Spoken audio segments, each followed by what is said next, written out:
my rights that I must go to that particular avenue, why shouldn't I explore it if I heavily feel that my rights are being infringed? Let's remember, the notion of the justice system is entrenched in the protection of rights. So if my rights are going to be infringed by whatever action which is taking place, before I go to the main case, I must deal with that decisively, and I must be able to be guided by the court as to where I stand with the protection of my rights.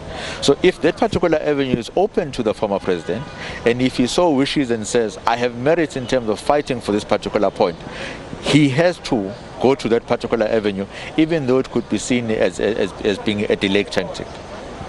Before I let you go, we've spoken so much about the former president, we tend to forget that he does have his co-accused, the French arms company Thales, of course, whose representative is in France and has been given permission to not attend the court proceedings due to the international travel restrictions. But let's bring in, let me just get a word from you on Thales. Of course, they were not part of the plea application, yes. But it is important that obviously whatever happens in terms of this ruling, would it have any bearing on Thales?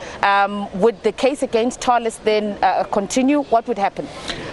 If the former president succeeds today, then Thales is going to succeed as well, because let's remember why they're being brought in.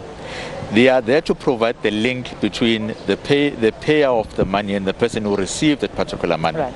So they would need to explain in the court, in ordinary merits of the matter, what caused them to pay those particular amounts, were those amounts intended.